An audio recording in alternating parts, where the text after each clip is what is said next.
Zale Parry, and we're at the DEMA Show 2005, and we have a really exciting opportunity to talk with her a little bit about her experience with diving. So what got you excited about it? We know you've done some amazing things. Just tell us a little bit about yourself. Yeah? Well, Dr. Hill, you have to realize that I was born near a lake, and I learned how to swim at a very early age.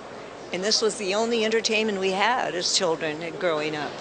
And so I learned to swim well, was in the water all the time, and I could hear my mother from the porch, screened-in porch, shouting, "If you drown, I'll kill you! Be careful!" And so from there, of course, when I got to high school, I was president of the water ballet, and so synchronized swimming was really good. And by the time I was 14, going on 15, my mother signed me away to an aquatic show that performed in off school, you know, in the summertime and spring break and so forth. And I was with Sam Howard's aquatic production. And my mother could sign away any of us because she had a lot of children. I'm one of 7. One of 7. Yes, okay. So it was very good. It was a time to earn a living, you know. So we went out and did that. The aquatic show was very good for me because it showed me show business. We swam to a live orchestra. Our swimsuits were glow, you know, the glow colors of raspberry and chartreuse. And we had little hats and gloves and so forth, so we couldn't make a mistake. There were always 6 or 8 of us in the troupe. And we played to swam to some wonderful music that was played. I mean, it was just really great.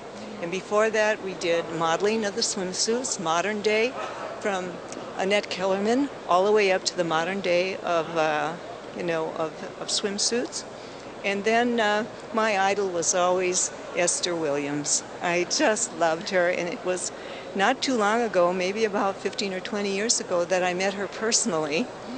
And she said, "My goodness, Zale," she says, "I've been wanting to meet you for a long, long time." And she didn't realize that I was her neighbor. And this was Mandeville Canyon, you know, where you know where that is, off of Sunset.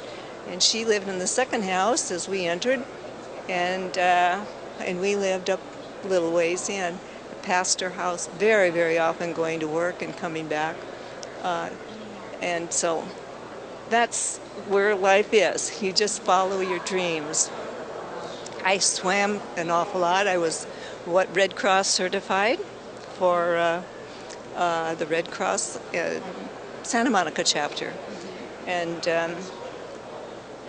there I had an opportunity to do a lot of things with the polio victims, get them in the water, have them get some exercise and so forth, and they were placed in the water with a lift, a chair lift, and brought right into my arms, and I would walk with them.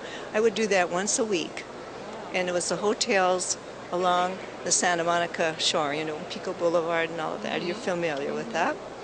And then from there, our neighbor, this is now earlier,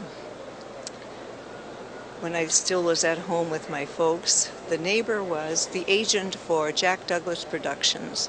And Jerry Ross said that they're doing a new show called Kingdom of the Sea, and they're looking for someone to do the demonstration, 3-minute demonstration at the end. And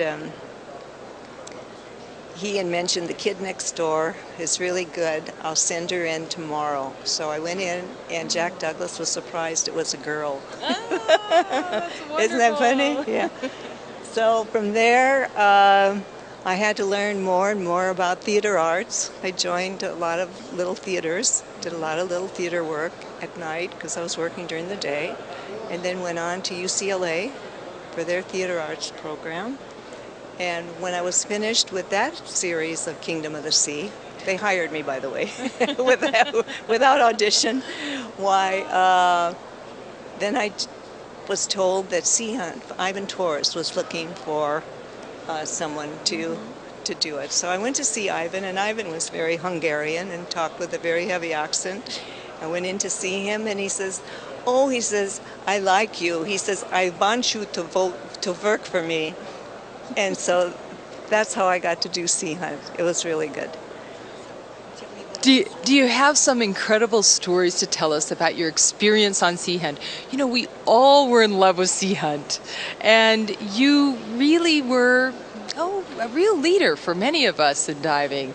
So tell us a little bit about what it was like working with Sea Hunt. Sea Hunt was wonderful. It was going to work every single day, and we never knew what the next story was going to be until we got the script. We had to do 2 shows, can 2 shows a week. Wow. And so we were up very early in the morning. When the sun rose, we were on the set. When the sun set, we were released to go home or to go to our, our special motel or wherever for the location. And it was wonderful. It was like a family. We all agreed. No one used foul language at all. We did what had to be done, and all the motions that you saw underwater were walked through on land first. Choreographed the whole thing before we got underwater, and sign language was very important for communication, because this is early times. We didn't have any of the speakers like they have now to communicate. So it was very, very exciting. And Art Arthur was one of the writers, and he was not a diver, and I have no idea where he got the ideas for doing this. It was an underwater Western, because Westerns were really big at that time. And of course, some of the stories came from Ivan Torres himself, because he was the writer for the science fiction theater, and he did all of those stories. So I don't know, it's just been a very exciting life for me, and I don't know if you know, but tonight will be an announcement that there will be a Zale Parry scholarship that will be perpetual for some person out there, 18 years and older, who has done some great thing or is studying for some great thing to make diving a whole lot better, or life. So there is monies available now through the Academy of Underwater Arts and Sciences, and tonight is a big night. So. Wow, that sounds incredible. I do have to ask you what it's like working with Lloyd Bridges, though. Oh, wonderful. He was a gentleman's gentleman and a family man. And we had the children on. They were just little kids watching Daddy work. And he was just a very kind, wonderful person, always smiling.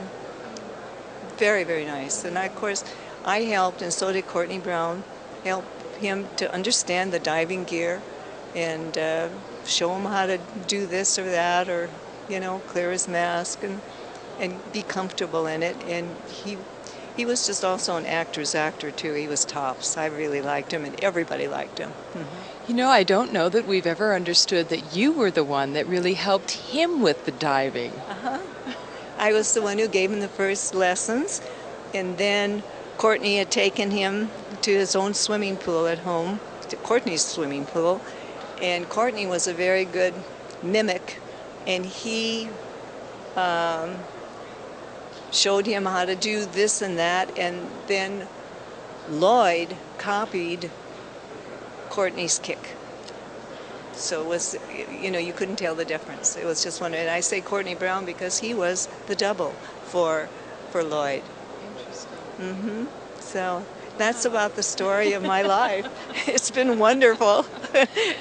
Thank you for having me in your program, for whatever you have going. Thank you. Any advice for divers? Follow your bliss. I really say so. Yeah, just follow your dreams. Thank you very much.